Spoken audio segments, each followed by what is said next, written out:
Vendre son business en ligne. Bonjour à tous, bonjour à toutes. Dans cette vidéo, on va parler de comment vendre son business en ligne, comment peut-être acheter un business en ligne. Pourquoi? En fait, on va parler ici de ce qu'on peut appeler un business à value. C'est-à-dire que des fois, on peut faire un business qui rapporte du chiffre d'affaires, du cash flow, tout ça. Et parfois, on peut faire des business dans le but de les revendre. Alors des fois, ce n'est pas le but, mais on finit par les revendre.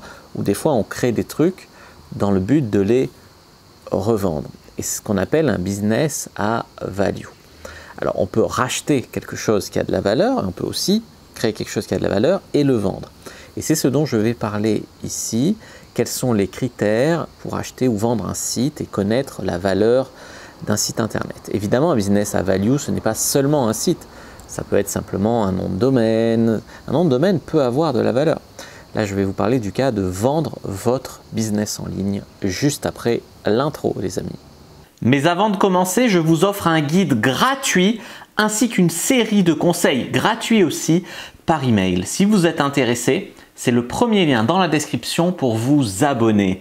N'hésitez pas, si vous êtes motivé, vous trouverez premier lien dans la description. Abonnez-vous et activez la cloche parce que si vous ne le faites pas, YouTube ne vous préviendra pas et vous allez rater les nouvelles vidéos ainsi que les vidéos qui contiennent des pépites.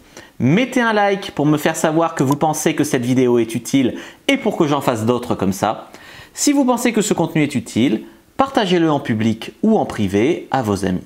Vous pouvez aussi me laisser un commentaire, je les lis tous et j'y répondrai avec grand plaisir.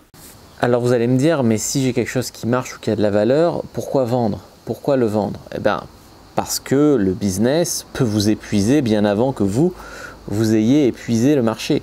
Dans le sens où vous pouvez en avoir marre, vous pouvez avoir envie de faire autre chose. Il peut se passer 10 millions de choses en fait qui peuvent faire que vous avez envie de vendre. Vous avez besoin d'une grosse rentrée d'argent plutôt que d'un cash flow lissé, etc. Alors, le premier critère à regarder pour déterminer la valeur de votre business en ligne, c'est la nature du trafic. Quel est le trafic qui arrive majoritairement sur votre site? Est-ce que c'est du trafic naturel ou est-ce que c'est du trafic acheté? Si c'est plutôt du trafic payant, Google Ads, etc., ça a moins de valeur que si vous êtes très bien référencé sur YouTube, sur Google, etc. Plus il y a de trafic naturel et plus ça a de la valeur. Est-ce que votre business est basé sur un personal branding? Alors, s'il y a un personal branding, c'est-à-dire par exemple moi quand vous regardez ces vidéos, peut-être que vous voulez des conseils de business en ligne ou peut-être que vous voulez regarder du Fabrice Julien. Eh bien, la vérité c'est que dans ce cas-là, si c'est pour regarder du Fabrice Julien, il faudrait que moi j'accompagne le nouveau propriétaire. Tu vois, la personne qui veut acheter le business en ligne, il faudrait que je fasse des vidéos par exemple avec cette personne-là dans laquelle je la présente à l'audience, etc. Donc il faudrait qu'il y ait une période de transition. S'il n'y a pas de période de transition et que le business est basé sur l'image de quelqu'un d'autre, effectivement ça a moins de valeur. Mais s'il y a une période de transition, la confiance, l'image de marque en fait, puisqu'on crée une marque, l'image de marque a de la valeur. Levier numéro 3, de combien est votre liste de clients et de prospects? Plus votre liste de clients et de prospects est grande, plus votre business, évidemment, a de la valeur. Critère suivant, combien de produits avez-vous à vendre? Plus vous avez un catalogue de produits qui est large, plus la personne qui va reprendre votre business peut se dire « je suis en phase avec ça, je suis en phase avec ça » et donc le vendre. Donc généralement, on va dire que plus, il n'y a rien d'absolu, mais plus votre catalogue de produits est grand, plus ça peut avoir de la valeur. Point suivant, plus votre business est automatisé et structuré, plus il a de la valeur. Plus on va dire que c'est manuel, c'est à l'instinct, etc. et moins ça aura de la valeur. Parce que pour le reprendre, c'est plus compliqué. Quelle est votre réputation ou la réputation de votre marque? La réputation, c'est un levier de valeur incroyable. Donc par exemple, combien vous avez de témoignages, etc. Plus il y a de témoignages, plus il y a une bonne réputation de la marque et mieux c'est.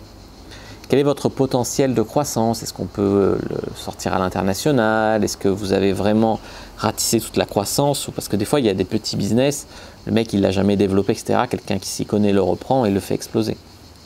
Quel est le potentiel de croissance nationale ou internationale de votre business?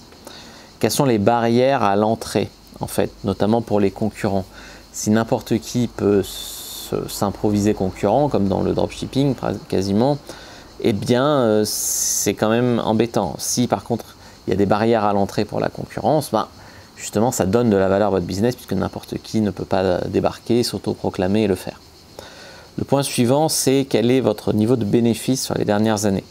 Souvent on dit que la valeur d'un site c'est 1 an ou 2 ans de ses bénéfices, donc, ou de chiffre d'affaires, ça dépend. Ça dépend des estimations, il n'y a rien de figé.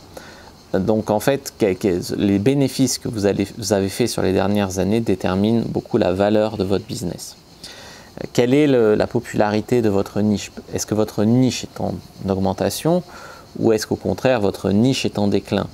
Plus votre niche est en augmentation, plus ça a de la valeur. Plus votre niche est sur le déclin, moins votre business a de la valeur évidemment. Et ensuite, la croissance globale de votre business sur les 3 dernières années. Est-ce que globalement, vous êtes en augmentation ou est-ce que vous êtes en stagnation ou est-ce que vous êtes en décroissance?